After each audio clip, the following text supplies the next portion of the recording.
So good morning, everyone. First of all, can you all hear me, all right? And am I standing? Okay, great. So I'm really happy to be here. I arrived Monday night from the Chicago area. ORCID, and I'm going to tell you all about ORCID today. ORCID is an organization with a small team, and we're sort of distributed all around the planet. But I live in the United States and still in the town of Champaign-Urbana. And that is about 3 hours drive south of Chicago. Although often, I still just tell people I'm from Chicago, although I'm not really from Chicago. So I'm very happy to be here today to talk with you about ORCID. It's always valuable to me to know who it is I'm talking with. So how many of you are students? Okay, don't be shy, don't be shy. Okay, great, very glad to see students. How many of you are in the library? In some capacity. How many of you are here in the research office? And what populations did I miss? Anybody? Anybody from, yes? I'm a research assistant. Oh, okay. Okay, so a research assistant, faculty member, postdoctoral, research associate, anyone else? Okay, great. Okay, wonderful. Okay, great. So you heard a little bit about my background. I, for many years, worked as a university administrator at the University of Illinois, and I've been with ORCID for about the past year.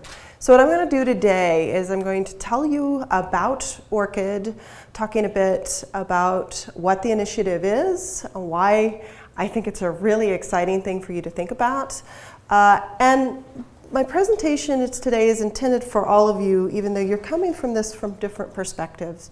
So I will talk about, my intention is very much that you get a sense of how ORCID works across the entire research landscape, the entire scholarly communications landscape, with publishers, universities, research information systems, and so forth, funding agencies, et cetera. And then talk about then specifically though how it also serves the interests of researchers, which is our main mission. So I'll go ahead and then go from there. Oh, you're forwarding my slides, thank you. Okay, great. So the first thing is that for up till now, we have been trying to connect researchers, scholars with their outputs, and we've done so with their names. But I'm going to go through these pretty quickly. But the challenge is, so next slide, is that relying on author names is really inadequate. And that's because lots of different reasons. The first one is that names may be really common. This, you may say, yes, that's me. We know that this problem exists everywhere. One of the things that I didn't know before I joined ORCID was that it's actually a really, really difficult problem in China. So to just blow your mind a little bit, 1.1 billion people in China share only 129 surnames. So if you are publishing in China, you can be pretty certain that your research will be confused with somebody else. Another Wei Wang, another person whose last name is Chong. Okay. So that's actually a really problem. So next slide. We also have the challenge that your name may be spelled in different ways or transliterated from different languages. And so here is an example of a man from Denmark. And I actually think this is just the start. I don't think this is all of it. But you can appreciate if people are trying to find his work, to discover what he's publishing, they may not find it because it could be expressed in any number of different ways. And I'm not even talking about, I haven't even talked about trying to find somebody who's transliterated from Chinese characters or something else. So these are global examples. Next slide. The other thing though, and this is something that we also see across all cultures, is people who have changed their name, most commonly women who have changed their name upon marriage. But it can reflect the problem that you may have published under different names. So I'm Rebecca Bryant, but I've published as R.A. Bryant, I've published as Rebecca A. Bryant. Maybe when you've published, you had your name misspelled. So even if your name is unique, that may be the problem. So these are all the problems with the landscape that we're dealing with. So next slide. So it's also that the landscape is confusing. So next slide. This is a little complex slide. But I'm going to draw your focus to the top and to the journal articles, which is sort of in red and kind of hard to read here. If you're a scholar or a researcher, you're engaging in a lot of different activities. The one we tend to think about the most, and the one that I'll spend the most time talking about today, but certainly want to point out it is not the only output, and that's the journal article.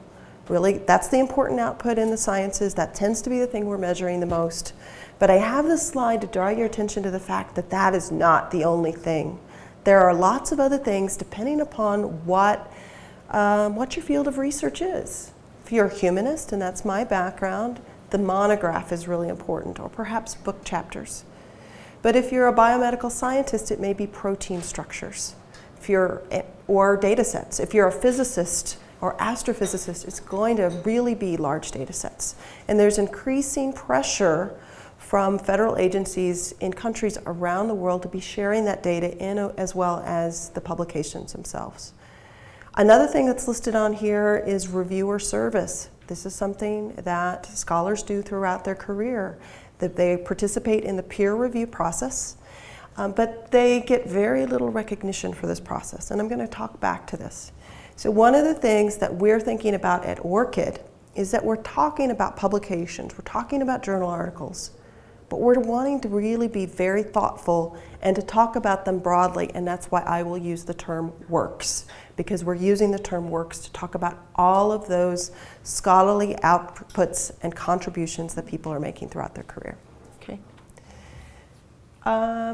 So let me tell you a little bit about ORCID. I have two sides here. On your left is some information about ORCID, the organization. And on your right, I'll talk a little bit more about ORCID, the identifier. We use the same name to refer to both.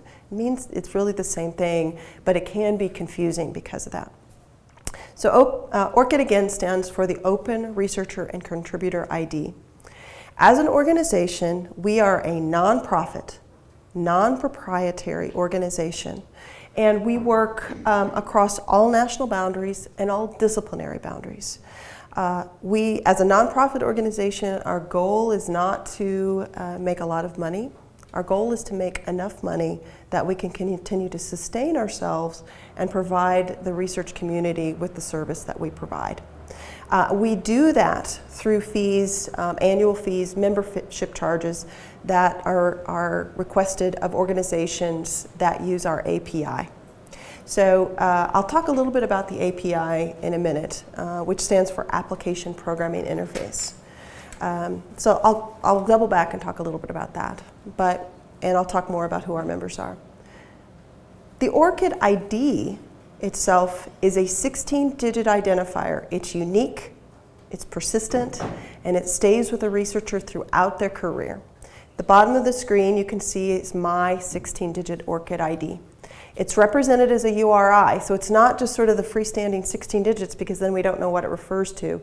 It should be expressed as orchid.org/ then your 16-digit number. And the beauty of demonstrating it that way or showing it that way, especially if it's on a web page, is that then you can click on it, hyperlink, and it will resolve to your ORCID page. Other things that I think are really important about the ORCID identifier: it is absolutely free to researchers. Our model is that member organizations pay a fee to use the API, to take advantage of the ways that we can now technologically exchange information between siloed systems. But it is always free to researchers. It's a researcher-driven initiative, and researchers always control the privacy of their record at the item level. We understand and respect that there may be works that you don't want to make public, and there are lots of very good reasons that researchers may have for that. Although I think we also all appreciate that most of the time your greatest advantage is from having all of your works made public, and that's why the default is for those works to be public when people add them. And I'll talk about how people do that.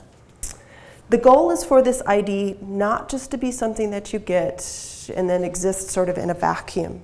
The goal is for, next slide please, is for you to claim the ORCID ID, and then also for that member community to start using it in all of their systems. So if you're submitting a journal article, you include your name becomes part of that publication. It's a part of the metadata.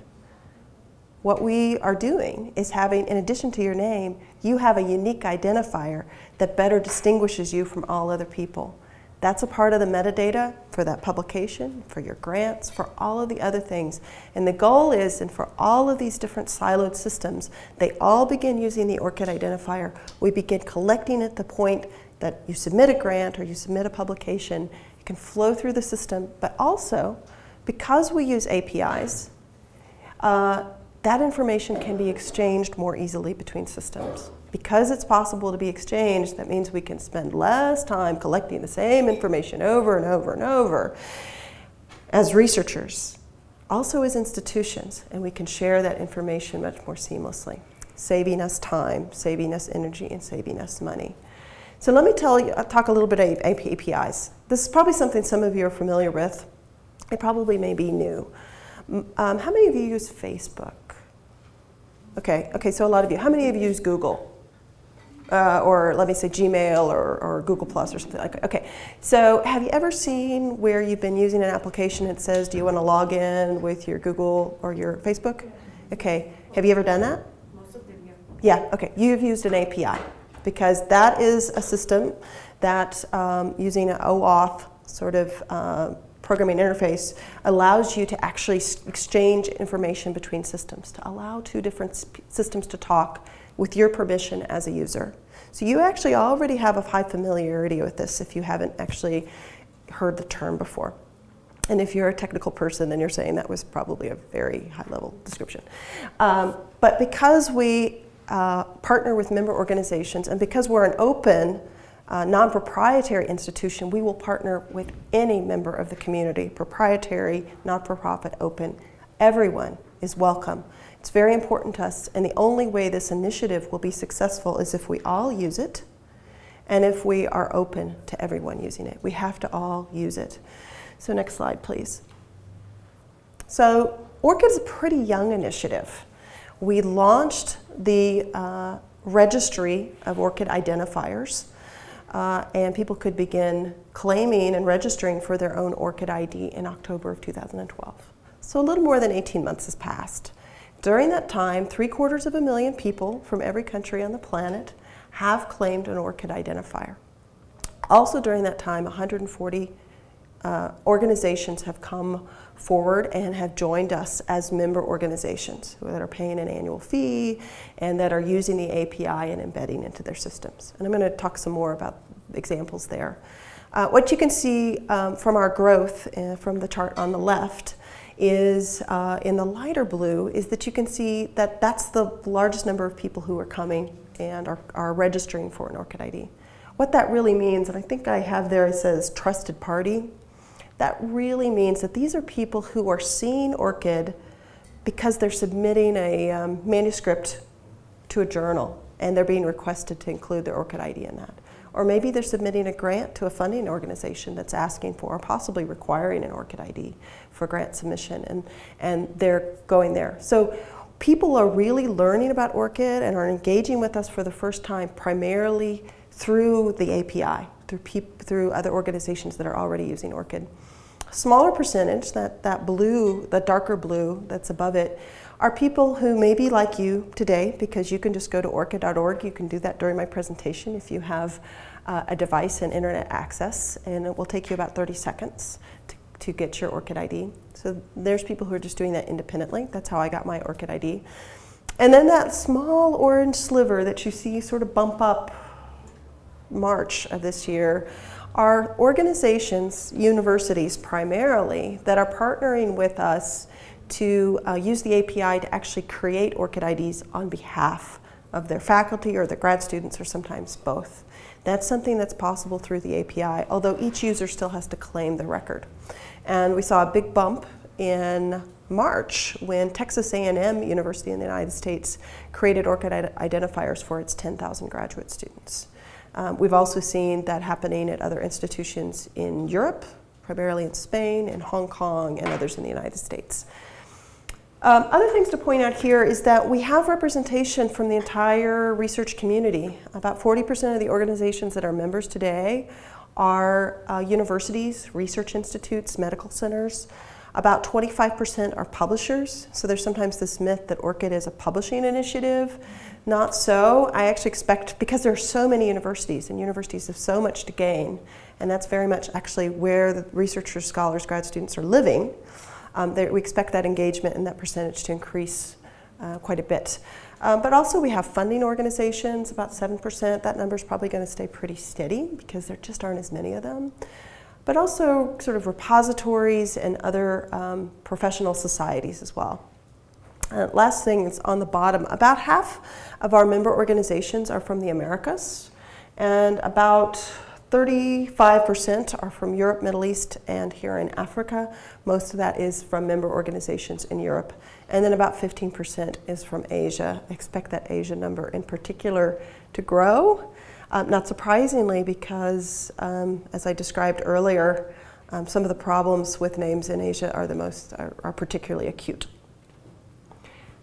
Okay, so that's a bit about ORCID. I'm interspersing here in my presentation both some sort of broad descriptions of what ORCID is, but also have here some specific things that are advice for researchers specifically.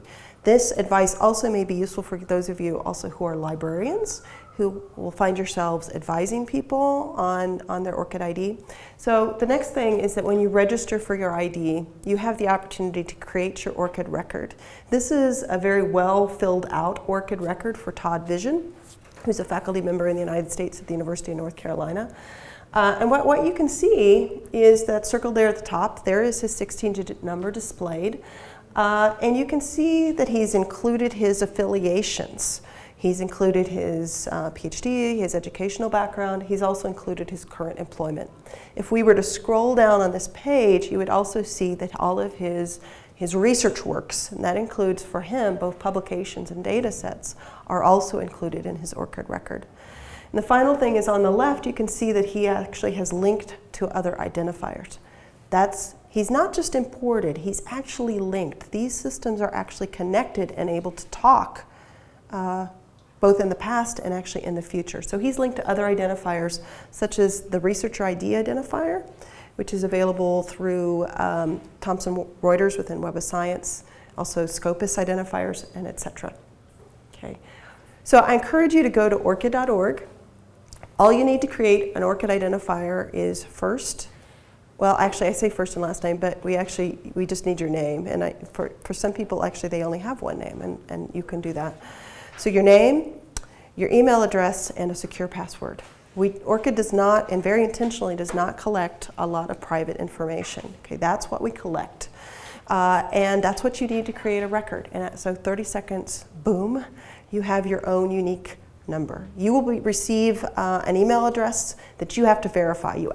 Or an email message. You will not receive your ORCID ID and it won't be validated until you've actually responded to that message. And that's mostly to make sure that we have a correct email address for you. Okay?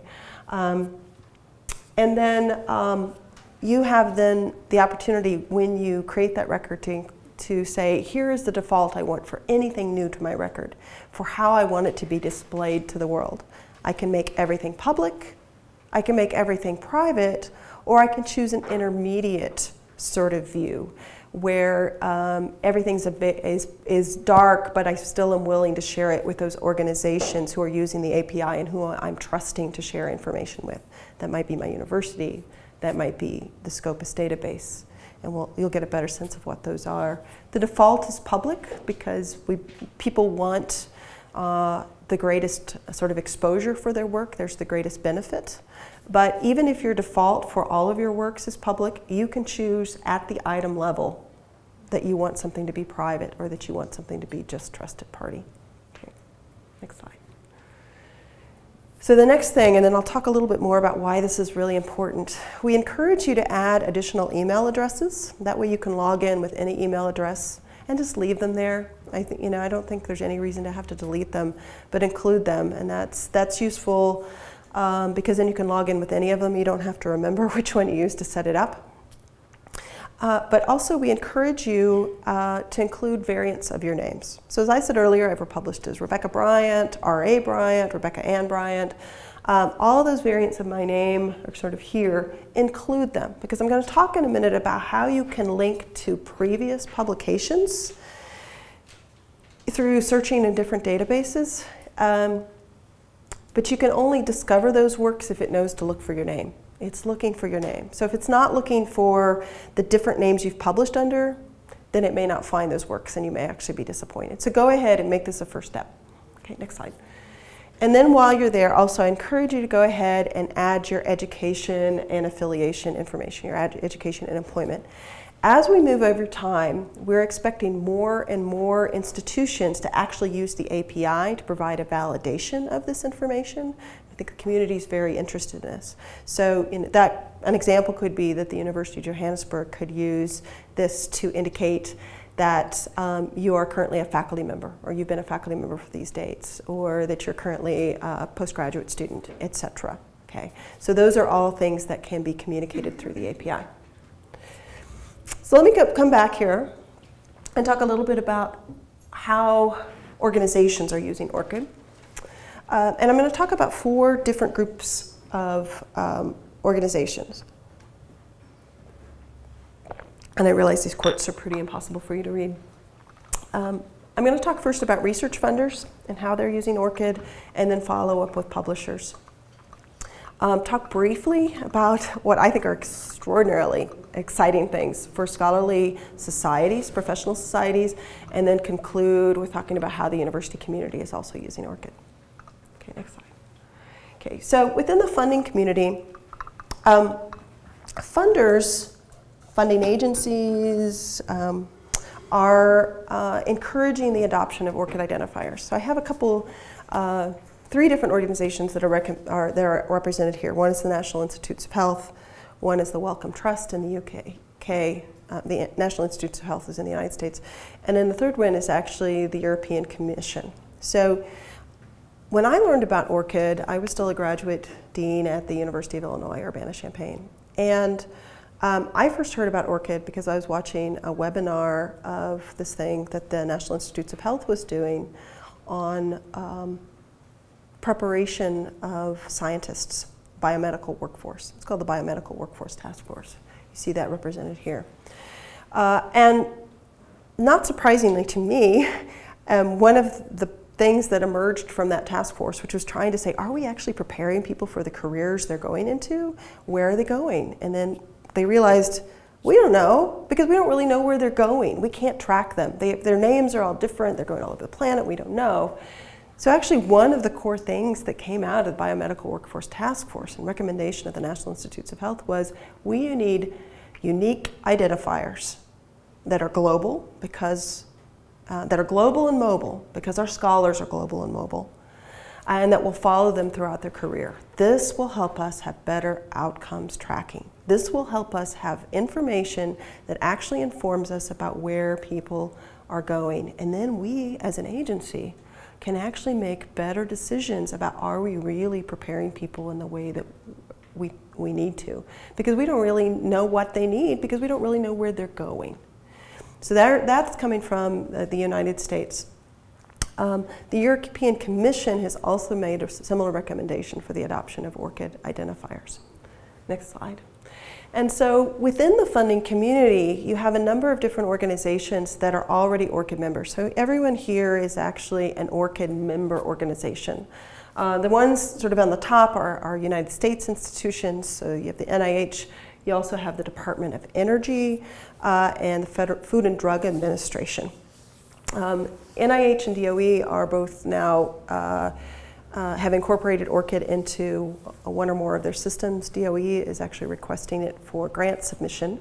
NIH is requesting it as a part of a biosketch that's a part of the grant submission process. Similarly though, the large funders in other parts of the world, including the Wellcome Trust, which is asking for it as a part of grant submission. The organizations that are highlighted here in green are funding organizations that have made the additional step of not just requesting it, but of requiring it for grant submission. And this is something that I think we will be seeing more of from the funding community. Those include a small funder that's very specific for research supporting autism research, and that's called Autism Speaks. They're requiring it for grant submission. The largest funder in Portugal, called FCT, which I think would basically be the equivalent of NRF here in South Africa, is requiring it for all of their researchers. So we have a great many Portuguese researchers who now have their ORCID identifiers. And then the other group that is in the process of implementing but has made the policy decision is also the Swedish Research Foundation. Next slide. So talking about publishers, the publishing community has been very supportive of ORCID from the beginning. What's really exciting about ORCID and publishing is that we have the opportunity, like in grant submission, to disambiguate information from the point we first receive it within the publishing workflow. So at the point that you as a corresponding author submit a publication, you are being asked in thousands of manuscript submission systems to include your ORCID identifier. And that's where most of the people actually are finding out about us. But I think part of my message today is if you're being asked for it, it is in your best interest to include it, because that ORCID identifier is going to stay as a part of the metadata throughout the history of that publication. And as you can see from these two examples here, it's flowing through the workflow and actually is being published in papers, both digitally and in print, as part of that. And we're going to see more and more and more of that. Because your name, if your name is John Smith or Wei Wong, or very often abbreviated as J Smith or W Wong, how do you know which one it is? The ORCID identifier is only way we're going to know who you are. But the other thing that's really exciting is that ORCID ID then flows through the whole process at the point that, and the librarians will know what I'm talking about here, is that at the point that the digital object identifier, or DOI, is minted, that is a unique identifier for that work. That also means that that ORCID ID is flowing into other systems where you as scholars are going to be able to search for it. So if you were to go into Scopus now, I believe they have actually just implemented in the last week or two that you can actually now do a search by an ORCID ID. You can do so through a search through Web of Science with an ORCID ID. So this is actually going to transform how we actually do searches of the literature. So this is increasingly something that you need to know as a scholar, and that we need to be training the new generation of scholars about how important this is. The other thing that's possible, but that we aren't yet doing, but that we expect, is that because this information flows through the workflow, and at least in Western countries, receives a DOI for journal publications through an organization called Crossref. We have linkages with Crossref. So one of the things that we're discussing how to do this year is how to have that information flow back with the permission of the researcher automatically to populate their record so that nobody had to type that information in. Their ORCID identifier is being automatically updated without any action from them, which is a wonderful benefit for them because they're not having to spend time thinking about it. But it's also really valuable to institutions, to funding agencies, to all of us, because then we can have much more confidence that the information is up to date. It saves all of us time. Next slide. Okay, that says in red, thousands of journals are including ORCID. So here's a list of some of the publishers, some very large publishers who support scores of journals: Elsevier, Wiley, Nature, Proceedings of the National Academy of Sciences in the United States, and then publishers that are also have very broad outputs, including the humanities, like Oxford and Cambridge University presses. And so you can see here sort of this example of Nature. That's where they're requesting, can you include your ORCID ID in the point of manuscript submission for a Nature publishing. Okay, next. So you're saying, great, okay, I'll use my ORCID ID when I'm submitting new manuscripts, but I'm 40 years old, I've had a career, I've published, I got all this stuff out there, it doesn't have an ORCID identifier. So, but I have good news, because you can actually go and include your ORCID ID in many of the systems. Now, the challenge is because we didn't attach the ORCID ID at the point that it was created or published, it's in lots of different systems without it, which means you need to touch lots of different systems so that you're increasing the discoverability of your work in all of those different systems. Okay, so, but that's actually really easy. So if you go to your ORCID record, you can actually sort of scroll down on the page and you're going to see a link that says works, or you can see it's going to say works, and it's going to invite you to link works. And when you click on link works, you're going to see a list, and I've got, actually, can you forward a couple slides? And no, the other way. More. There, that's the one I want. You're going to get a screen that looks like this. And you're going to see a number of organizations, a number of databases that have linkages with ORCID. So you can go there and actually you can link your ORCID identifier. And so you can and if you scroll down the list, you'll see Scopus as well. But for researcher ID, which is sort of a unique identifier, another unique identifier, but that is specific only to Web of Science, you can click through, agree, yeah, I'm happy, I want to import and connect my works between these systems. And then once you do that, you're going to have a list of possible publications of yours based upon the names that you've indicated in the ORCID, in your ORCID record. You then go and you choose, check mark which ones are mine, I want to add this to my record. So you are helping out the folks at Thomson Reuters Web of Science by saying, yes, these are mine. You are disambiguating that record for them. And that's how then you can go and search by your ORCID ID in Web of Science and find your works there because you've actually cleaned up their data there. But simultaneously, you didn't have to enter any of that information in your ORCID record. It's imported and will appear there. So for you as a researcher, I encourage you to do this with virtually anything that's listed on this list. Some of them get pretty specific, like the Australian National Data Service. Okay, I'm guessing that's probably not relevant to almost anybody here. But I would encourage you to look at Crossref. Most scholars don't know what Crossref is, and by and large, there's really no reason for you to. But if you've published anything that's appeared digitally in the last decade or so, it's probably been processed through Crossref, and they're the folks who assign it a DOI. You probably have stuff there, and there's actually going to be a lot of value for you doing that. One of the things, though, that I will say you may notice, especially if you've published quite a bit, is that when you link to multiple systems, those records are going to come into your ORCID account. And what you may see is that it may appear multiple times, and then you're going to say, oh, this is a duplicate. I don't want this to appear 3 times. And what I'll say to you is this is actually not a duplicate. It's a linkage with 3 different systems. And what we're working to do in the next quarter is to find a way to best group those works together. If they have the same DOI, we know it's the same, it's really the same record, but it's actually a different linkage. And so what we're working is to group them together, but then also to represent in some way what the organization was that's saying this is yours. Where did it come from?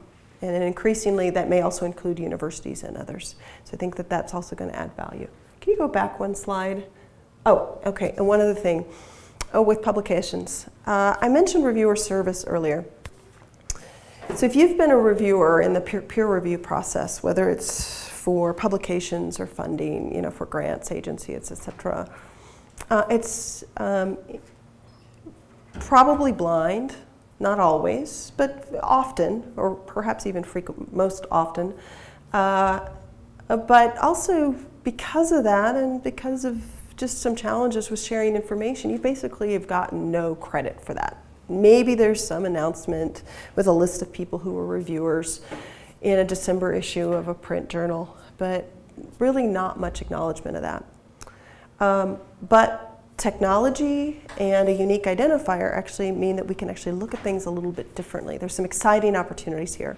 So we have a working group that includes people from different parts of the communities, funders, publishers, and so forth, who are actually examining this process. And because we have an API, how can publishers and funders actually indicate and give credit to the researchers who are doing this review? So maybe there's something that comes back to your record that says, in 2014, I was a reviewer for this journal.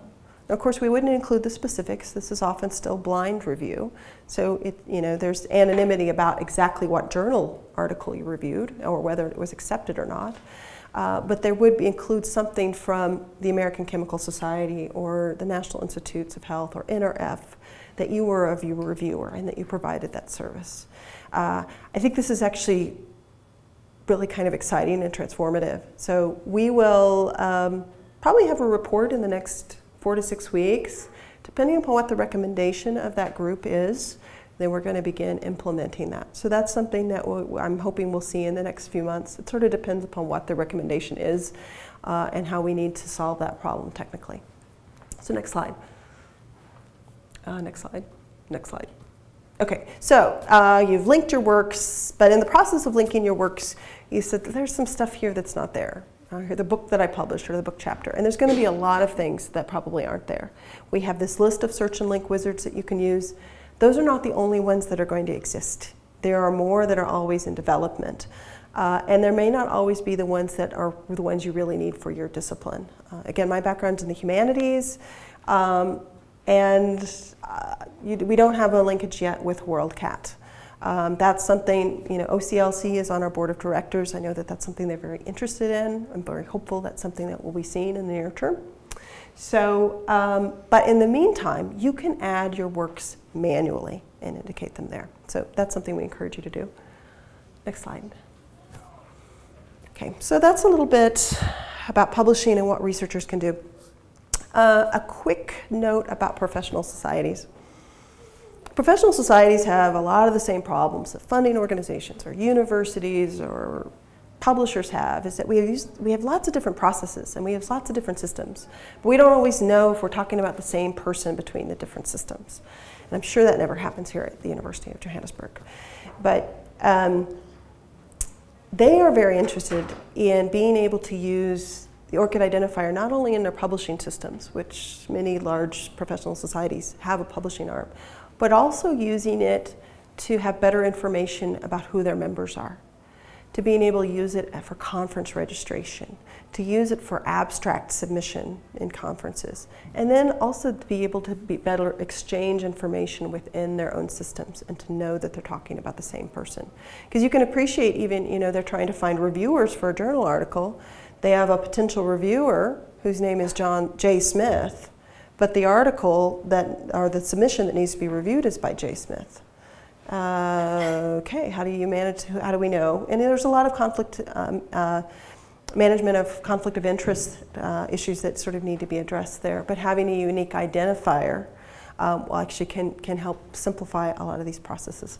So we're seeing organizations like the American Geophysical Union, the Society for Neuroscience, IEEE, and in the Humanities and Modern Language Association that are moving forward to include the ORCID identifier within membership renewal and then within other systems. The Society for Neuroscience, which has about 40,000 members worldwide, very global organization for neuroscientists and interdisciplinary brain researchers, is probably going to be the first to roll out in August. And so that, I think, is a very exciting partnership. And I think will also really increase the way that people are learning about ORCID. So next slide. And then about universities. So universities are including in a lot of different systems.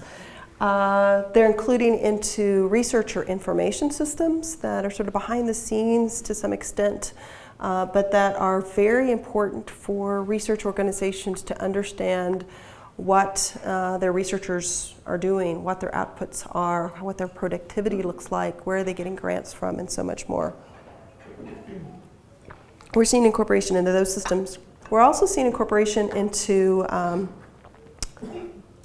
campus institutional repositories where faculty and students may be archiving a lot of their work. For me, one of the things that's kind of exciting is electronic theses and dissertations. I'll give you a little bit more information about that. Sometimes they're crosswalking also to a campus unique identifier. You probably have a unique identifier for students and faculty on your campus, but we're seeing organizations that are actually tying those and even displaying them within the ORCID ID within the campus directory.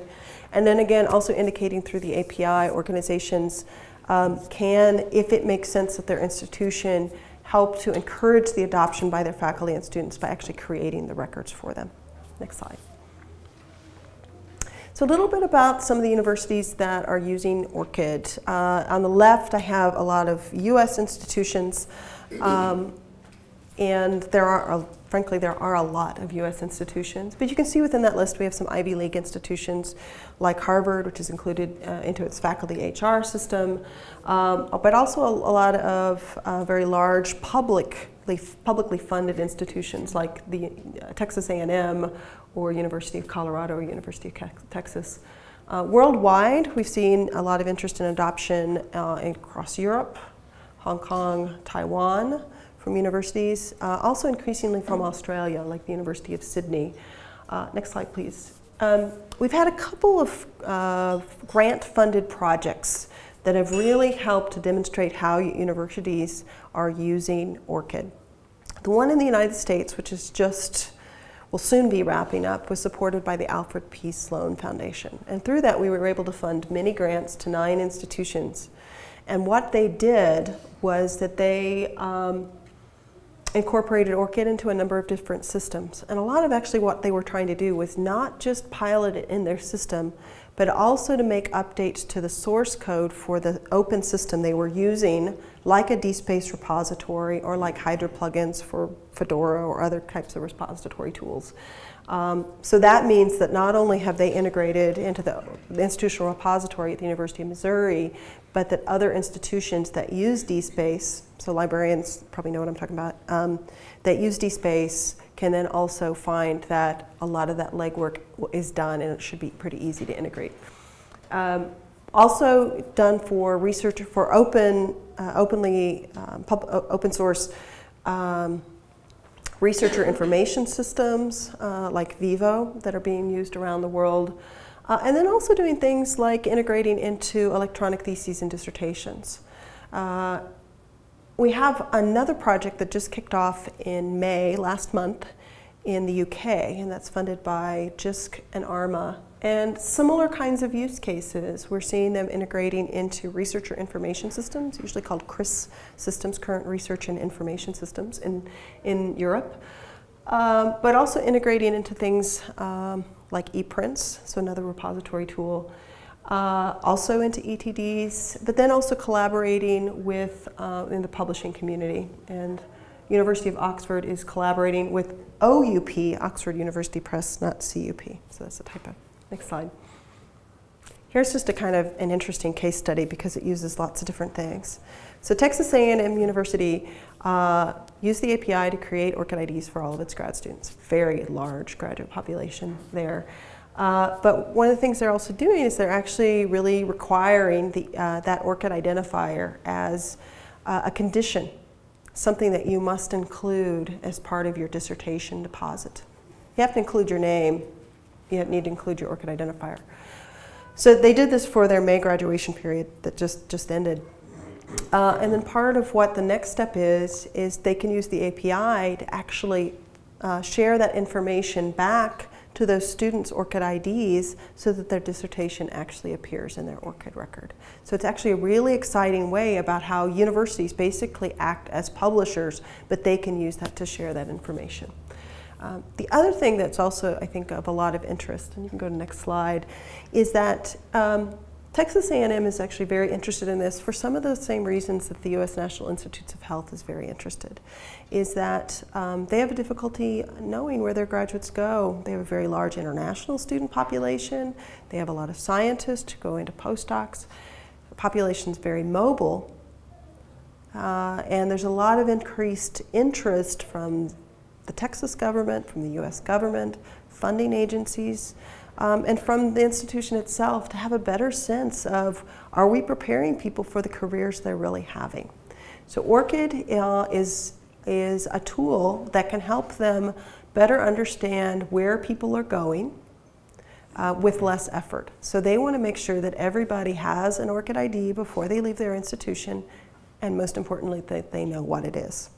So ORCID, if you're a member organization, and I'll talk about membership here in a minute, if you're a member organization, depending upon your level of membership, you can get either biannual or monthly updates of information for people who are your users, or for anyone who's public, any public data as well.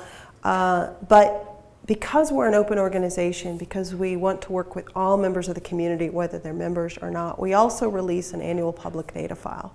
And that means that any information that researchers have made public through their indication of their privacy settings, we release in this file. It's available to the community. We don't sell it. We make it available. That information is there and available for institutions to use, to track outcomes. I actually think over time, and as the data becomes richer and richer, it's also going to be of interest potentially for educational and social science researchers. So next slide. So a little bit more for researchers. Your ORCID ID is your identity. I strongly recommend those of you who are early in your career to get an ORCID ID, and really at the point that you are starting to produce knowledge, at the point that you're putting something in a campus repository, could be an undergraduate honors thesis, it could be your first publication, it could be your dissertation. But those are things, you are producing knowledge, and you should have an ORCID ID, and ideally those things are linked together. But also very importantly, you should be using the ORCID ID at every opportunity that you have to include it, to attach it to a record, because then that's going to be connected with you throughout your career. So use it within grant applications, use it when you submit manuscripts. Next slide. Next slide. And then I haven't talked much about this, but you can also use it to link to your data sets. In the United States, in Europe, and I also saw an announcement yesterday, actually just also very much in other parts of the world, including China, there are national guidelines or mandates that both publications, but increasingly data from publicly funded research be made available within a certain horizon of time. And so there's increasing interest within the community for archival of this research, but also to improve discoverability and reusability of this research. And it's more than the publications, it's also about the importance of the data. And ORCID takes a really broad view about what works are. So in addition to connecting your publications to ORCID, you can also make connections with your data sets. So we have interfaces that you can see in the search and link wizards with DataCite. We actually also have a couple that you can access not directly from our site, but from their site. And one of them is a tool called Figshare. Figshare is a proprietary product. It's a kind of a data repository tool. It's free to use, and depending upon how much storage you need. But what's also exciting is that it also, like DataCite, will mint a DOI for your data set. So it has a persistent identifier that can be part of your citation of that. And I think we will see increasing amounts of this. So these are things that are also part of the things that you can link. So it's more than just your publications, you can also link your data. You also can link your grants. There's also another search and link wizard that's available it's called the Uber Wizard. It's because it's provided by a company called Uber Research.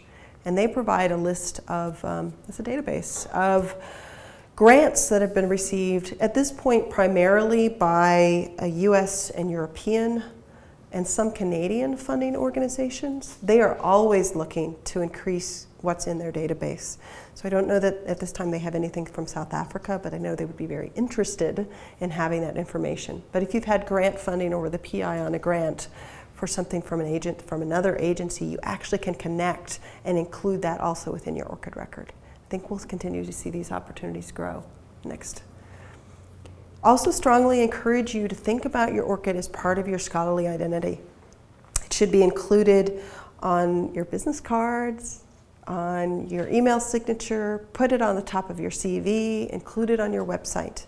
And this is how people will know that who you are from all other people who might look like you or have a similar name. And that way you can be assured that people can discover you. Frankly, I think that this is actually perhaps most critical for people who are earlier in their careers and are actually on the job market. I think that that's actually a really important part of your identity at that point. But that's not the only time. I think it's really important. So you'll see more of this.